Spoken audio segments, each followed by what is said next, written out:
আজকে লাহিড়ী বাবু ইউটিউব চ্যানেলে আমরা আপনাদের পড়ে শোনাব উপেন্দ্র কিশোর রায়চৌধুরীর লেখা গল্প তিনটি বর। এক দেশে এক কামার ছিল। সেই কামারের মতো অভাগা আর কোনো দেশে কখনো জন্মায়নি। তাকে এক জিনিস গড়তে দিলে তার জায়গায় আরেক জিনিস গড়ে রাখত। একটা কিছু সারাতে দিলে তাকে ভেঙে আরও খোঁড়া করে দিত। আর লোককে ফাঁকি যে দিত সে কি বলবো। কাজেই কেউ তাকে কোনো কাজ করতে দিতে চাইতো না।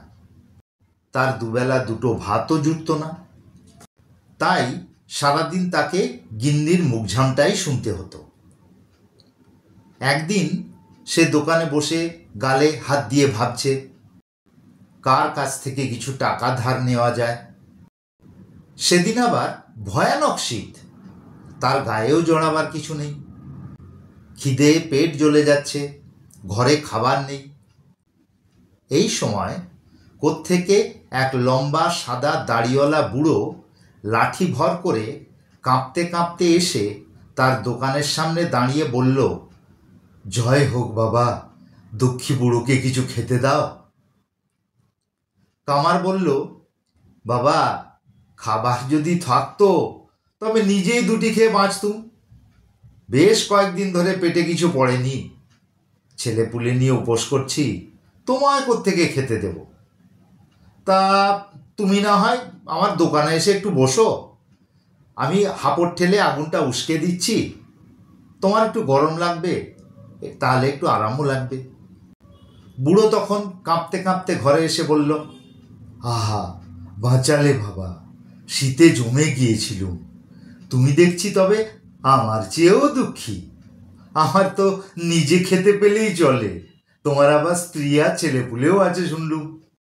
এই বলে বুড়ো আগুনের কাছে এসে বসল, আর কামার খুব করে হাঁপড় ঠেলে আগুন উস্কিয়ে তাকে বেশ গরম করে দিল। যাবার সময় বুড়ো তাকে বলল, তুমি আমাকে খেতে দিতে পারোনি, তবু তোমার যতদূর সাধ্য তুমি করেছ। এখন তোমার যেমন ইচ্ছা তেমনি তিনটে বর চাও, আমি তোমাকে নিশ্চয়ই বর দেব। এ কথায় কামার অনেকক্ষণ বুড়োর মুখের দিকে ফ্যাল ফ্যাল করে তাকিয়ে রইল। তারপরে বেশ খানিকক্ষণ মাথা চুলকোলো, কিন্তু কি বর চাইতে হবে সেটা বুঝতে পারল না। বুড়ো বলল, শিগগির বলো, আমার বড্ড তাড়াতাড়ি আছে, অনেক কাজ আছে হাতে। তখন কামার থতমত খেয়ে বলল, আচ্ছা, তবে এই বর দিন যে আমার এই হাতুড়িটা যে একবার হাতে ধরবে সে আমার হুকুম ছাড়া সেটাকে আর রেখে দিতে পারবে না, আর সেটা দিয়ে যদি ঠুকতে শুরু করে তাহলে আমি না বললে আর থামতে পারবে না। বুড়ো বলল, আচ্ছা তাই হবে, আর কি বর চাই? কামার বলল, আপনি যে চেয়ারটায় বসে আছেন সেই চেয়ারে কেউ বসলে সে আমার হুকুম ছাড়া সেখান থেকে আর উঠতে পারবে না। বুড়ো বলল, আচ্ছা তাও হবে, আর কি? কামার বলল, আমার এই থলিটার ভেতরে আমি কোনো টাকা রাখলে আমি ছাড়া আর কেউ থলির থেকে সেটা বের করতে পারবে না। সেই বুড়ো আসলে ছিলেন এক দেবতা। তিনি শেষ বরটিও কামারকে দিলেন, কিন্তু তারপরে ভয়ানক রেগে গেলেন। বললেন, হতভাগা, তুই ইচ্ছে করলে এই 3 বরে পরিবার শুদ্ধ স্বর্গে চলে যেতে পারতিস, তার বদলে তোর এই দুর্মতি। এই বলে দেবতা তো চলে গেলেন, আর কামার বসে বসে ভাবতে লাগল। হঠাৎ তার মনে হলো যে তাই তো, এই 3 বরের জোরে আমি তো বেশ 2 পয়সা রোজগার করে নিতে পারি। যা ভাবা সেই কাজ। তখন সেই কামার দেশময় এই কথা রটিয়ে দিল যে আমার দোকানে এলে আমি বিনে পয়সায় কাজ করে দেব। এই শুনে দেশের যত কিপ্টে পয়সাওয়ালা লোক তার দোকানে এসে উপস্থিত হতে লাগলো। এক একজন আসে, কামার তাকে লম্বা লম্বা সেলাম করে আর সেই চেয়ারটায় বসতে দেয়। বিনে পয়সায় কাজ করিয়ে চলে যাওয়ার সময় সেই বেচারা তা থেকে উঠতেও পারে না। আর কামারও তখন তার কাছ থেকে ভালো মতো টাকা না আদায় করে তাকে ছাড়েও না। এমনি করে দিন কতক সে অনেক টাকা রোজগার করতে লাগলো। কাউকে চেয়ারে এনে বসায়, কারুর হাতে হাতুড়িখানা তুলে দেয়, তারপর টাকা না দিলে আর তাকে ছাড়ে না। যাই হোক, আস্তে আস্তে সকলেই তার দুষ্টুমি টের পেয়ে গেল। তখন কেউ আর তার কাছে আসে না। ফলে তার আবার দুর্দশার এক শেষ, টাকা নেই, পয়সা নেই, খাওয়ার নেই। একদিন কামারের বউ কামারকে বলল, ওগো শুনছো, হাঁড়িতে যে কটা চাল পড়ে আছে তা দিয়ে আজকের ভাত হয়ে যাবে, কিন্তু বাড়িতে আগুন জ্বালানোর জন্যে একটুও কাঠ নেই। যাও, তুমি জঙ্গল থেকে কিছু শুকনো কাঠ কুড়িয়ে নিয়ে এসো। জঙ্গলে গিয়ে কামার কোট প্যান্ট পরা একজন মানুষকে ঘুরে বেড়াতে দেখল। প্রথমে সে ভাবল এ নিশ্চয়ই কোনো উকিল টুকিল হবে, কিন্তু তখনই আবার তার মনে হলো একজন উকিল কি এই সময় জঙ্গলের মধ্যে ঘুরে বেড়াবে? এটা তো সম্ভব নয়। তখন সে ভালো করে চেয়ে দেখল যে লোকটার পা দুটোতে ঠিক ছাগলের পায়ের মতো খুর আছে। কামার ছোটবেলা থেকেই জানতো যে শয়তানের পায়ে ছাগলের পায়ের মতো খুর থাকে। তখন তার আর বুঝতে বাকি রইল না যে এই লোকটা আর কেউ নয়, এ লোকটা স্বয়ং শয়তান। অন্য কেউ হলে তখনই সেখান থেকে ছুটে পালাতো। কিন্তু কামার যত গরিবই হোক না কেন, সে কিন্তু ভীষণ সাহসী লোক ছিল। তাই সে শয়তানের কাছে গিয়ে জোড়হাতে নমস্কার করে বলল, প্রণাম হই বাবু মশাই। শয়তান তখন হাসতে হাসতে বলল, কি হে কামার, কেমন আছো? কামার বলল, আগে কেমন আর থাকবো বাবু মশাই, দুবেলা দুটি ভাতও খেতে পাইনি। শয়তান বলল, বটে, তুমি এতই কষ্ট পাচ্ছ, তাহলে তুমি আমার চাকরি করো না কেন? আমার চাকরি যদি করো তাহলে আমি তোমাকে অনেক টাকা দেব। কামার জানতো যে শয়তানের চাকরিতে একবার ঢুকলে আর নিস্তার নেই, সারা জীবন তাকে তার গোলামি করতে হবে। কিন্তু তার তো এখন কিছুই নেই অবস্থা, সুতরাং সে রাজি হয়ে গেল।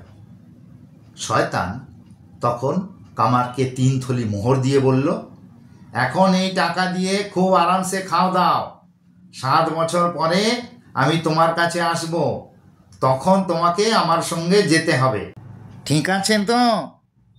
কামার বলল, আপনি যা আজ্ঞা করবেন বাবু মশাই তাই হবে। কামারও হাসতে হাসতে টাকার থলি নিয়ে বাড়ি ফিরে এলো। তারপর তাকে আর পায় কে? এরপরই লোকে দেখল এখন তার গাড়ি ঘোড়া চাকর বাকর কিছুরই কমতি নেই। দিন যাচ্ছে আর তার বাবুগিরি ক্রমেই বেড়ে চলেছে।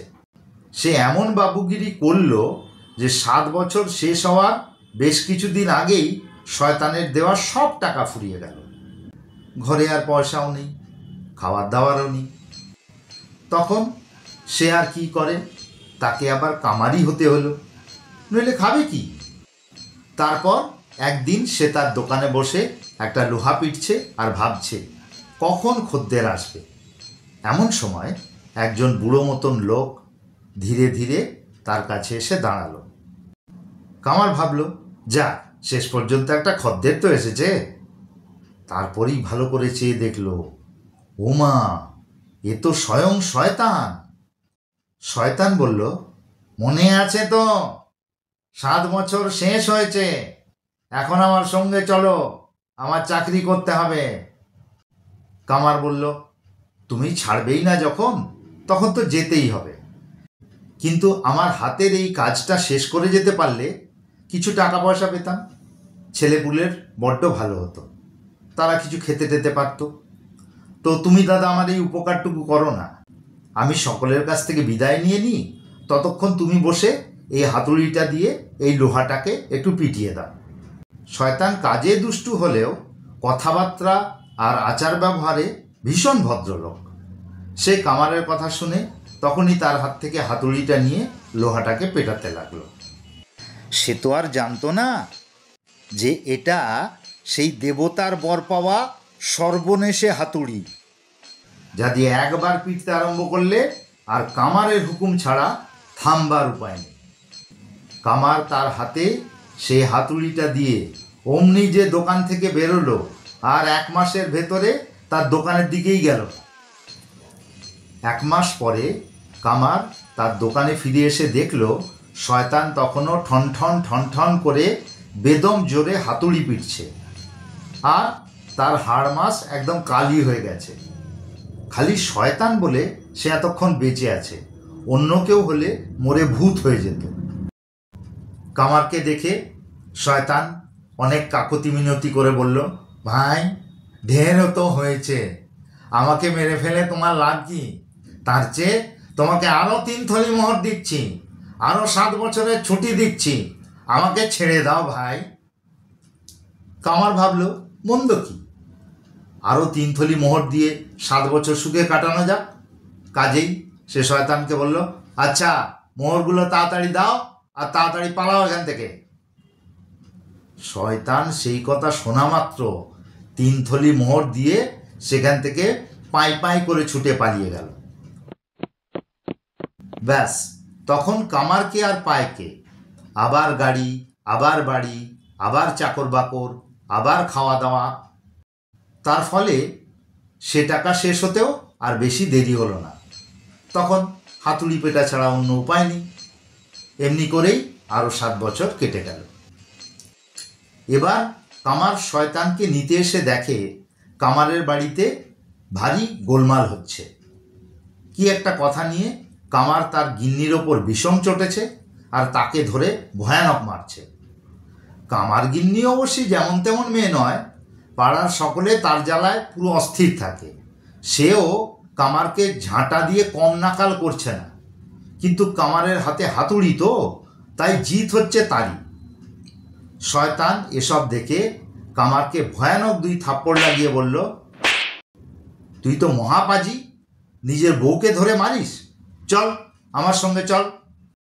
শয়তান ভেবেছিল এতে কামারের স্ত্রী খুব খুশি হয়ে তাকে সাহায্য করবে, কিন্তু কামারের স্ত্রী সেটা না করে, বটেরে হতভাগা, তোর এত বড় স্পর্ধা, আমার স্বামীর গায়ে হাত তুলেছিস বলে সেই ঝাঁটা দিয়ে শয়তানের নাকে মুখে এমনি সাপাসাপ মারতে লাগলো যে বেচারা দমই ফেলা দেয়। ঝ্যাঁটার বাড়ি খেয়ে হতভম্ব হয়ে শয়তান একটা চেয়ারের ওপর বসে পড়ল। এটা হচ্ছে সেই চেয়ার যাতে একবার বসলে আর কামারের হুকুম ছাড়া ওঠবার জো নেই। কামার দেখল যে শয়তান তো এবার বেশ ভালো মতোই ধরা পড়েছে, হাজার টানাটানিতে উঠতে পারছে না। তখন সে তার চিমটেখানা ভালো করে আগুনে তাতিয়ে নিয়ে তা দিয়ে আচ্ছা করে কামারের নাকটা টিপে ধরল। তারপর স্বামী স্ত্রী মিলে দুজনে হেইও হেইও বলে টান দিতেই শয়তানের নাকটা রবারের মতো লম্বা হতে লাগলো। 1 হাত, 2 হাত, 4 হাত, 8 হাত। নাক যতই লম্বা হচ্ছে শয়তান ততই ষাঁড়ের মতো চেঁচাচ্ছে। নাকটা যখন 20 হাত লম্বা হলো তখন শয়তান আর থাকতে না পেরে গোঙাতে গোঙাতে বলল, দোহাই দাদা, আর টেনো না, এবারে আমি মরে যাব। কামার বলল, আরও 3 থলি টাকা চাই, আর তার সঙ্গে 7 বছরের ছুটি, দেবে কিনা বলো, নইলে আরও টানবো। শয়তান ব্যস্ত হয়ে বলল, এক্ষুনি এক্ষুনি, আমি এক্ষুনি এনে দিচ্ছি। বলতে বলতেই 3 থলি ঝকঝকে মোহর এসে কামারের কাছে হাজির হলো। কামার সেগুলো সিন্ধুকে রেখে শয়তানকে বলল, আচ্ছা এবারে তবে যাও, আর পেছন ঘুরে তাকিও না কিন্তু।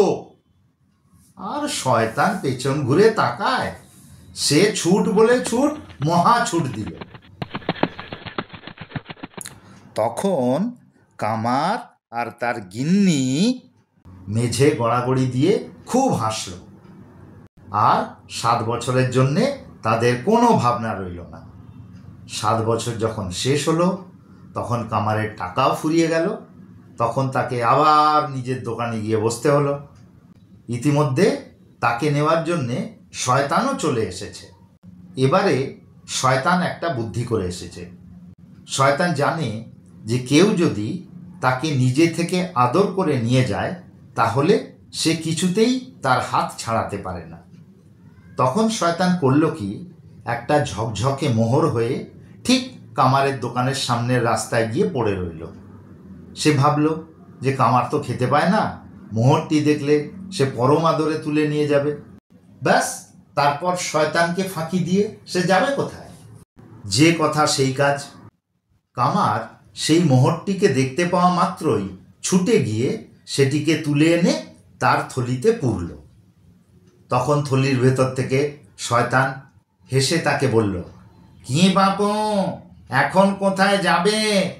নিজে থেকে আমাকে ঘরে এনেছো, তার মজাটা এখনই তুমি দেখতে পাবে। কামার বলল, কিরে বেটা শয়তান, তুই নাকি? তোর বুঝি আর মরবার জায়গা জোটেনি, তাই তুই আমার থলের ভেতরে এসে ঢুকেছিস? দাঁড়া, তোকে দেখাচ্ছি মজা। এ কথায় শয়তান এমনি রেগে গেল যে পারলে তখনই কামারকে মেরে শেষ করে, কিন্তু থলির বাইরে এলে তবে তো করবে। এ সেই ভয়ঙ্কর থলি, যার ভেতরে ঢুকলে আর বেরোনোর হুকুম নেই। শয়তানের শুধু ছটফটানি সার হলো, সে আর থলির ভেতর থেকে কিছুতেই বেরোতে পারল না। ততক্ষণে কামার সেই থলেটাকে তার নেহায়ের ওপর রেখে গিন্নিকে ডেকে দুজনে দুই প্রকাণ্ড হাতুড়ি নিয়ে দামাদ্দাম দামাদ্দাম এমনি পিটুনি জুড়ল যে পিটুনি কাকে বলে। পিটুনি খেয়ে শয়তান খানিক খুব চেঁচালো। তারপর যখন চেঁচানি আর আসছে না, তখন গোঙাতে গোঙাতে বলল, ছেড়ে দাও দাদা, তোমার পায়ে পড়ি, এবার তোমাকে বিশাল বিশাল 6 থলে ভরা মোহর দেব, আর কখনো তোমার কাছে আসবো না। একথা শুনে কামারের গিন্নি বলল, ওগো, সে হলে তো নেয়াত মন্দ হবে না, দাও হতভাগাকে ছেড়ে। তখন কামার বলল, কই তোর মোহরের থলি?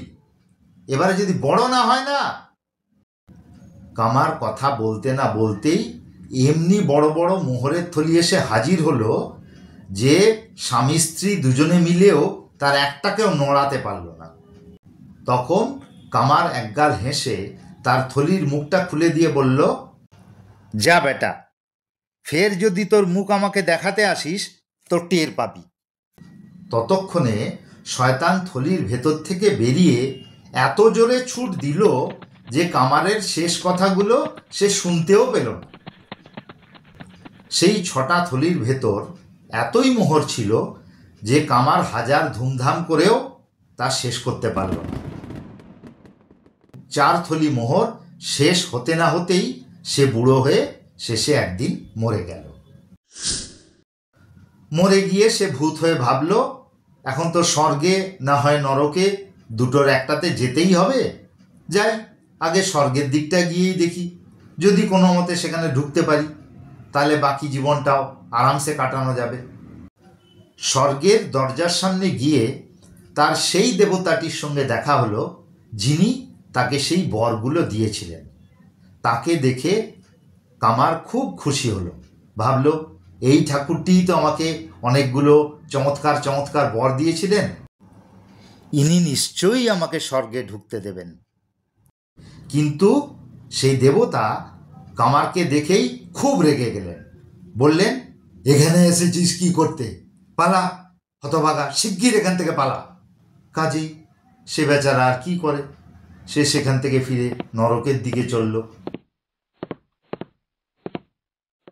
নরকের দরজার সামনে উপস্থিত হলে শয়তানের দারোয়ানেরা তাকে জিজ্ঞেস করল, তোমার নাম? কামার তার নাম বলতেই 5-6টা দারোয়ান ঊর্ধ্বশ্বাসে ছুটে গিয়ে শয়তানকে বলল, মহারাজ, সেই কামারটা এসেছে। তা শুনে তো শয়তান বিষম চমকে গেল।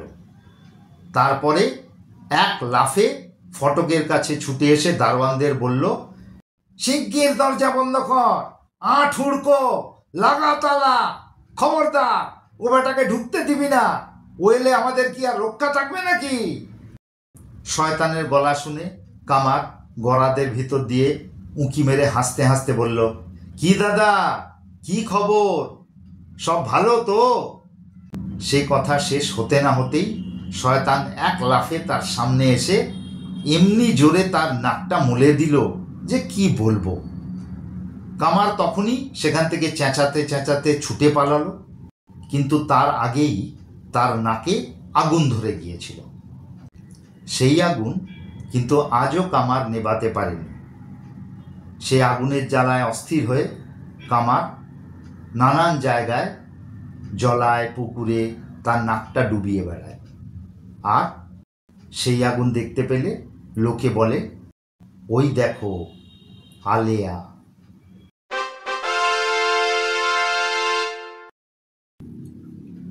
লাহিড়ীবাবু ইউটিউব চ্যানেলের দর্শক শ্রোতাদের জানিয়ে দিই যে এই গল্পটা আসলে একটা ফ্যান্টাসি ধরনের গল্প। এই গল্পে আলেয়ার উৎপত্তি সম্পর্কে যে ঘটনাটি বলা হয়েছে সেটি সাহিত্যিকের অপূর্ব কল্পনা ছাড়া আর কিছুই নয়। এটিকে শুধুমাত্র গল্প শোনার আনন্দ হিসেবেই নিতে হবে। আলেয়ার আলো প্রধানত দেখা যায় বদ্ধ জলাভূমি এবং খোলা প্রান্তরে। প্রাকৃতিকভাবে গাছপালা পচে গিয়ে তৈরি হয় মিথেন গ্যাস এবং ফসফরাসের বিভিন্ন যৌগ পদার্থ, যেমন ফসফিন এবং ফসফরাস ডাইহাইড্রাইড। যখন এই গ্যাসগুলি বাতাসের সংস্পর্শে আসে তখন ফসফিন গ্যাস জ্বলে ওঠে। এর ফলে মিথেন গ্যাসও নিজে জ্বলে নীল রঙের শিখা তৈরি করে। এই প্রাকৃতিক আলোকেই আমরা আলেয়ার আলো বলে থাকি। বাতাস বইতে থাকলে এই আলো এক জায়গা থেকে অন্য জায়গায় সরে যেতে পারে। এই হলো আলেয়ার আলোর বৈজ্ঞানিক ব্যাখ্যা।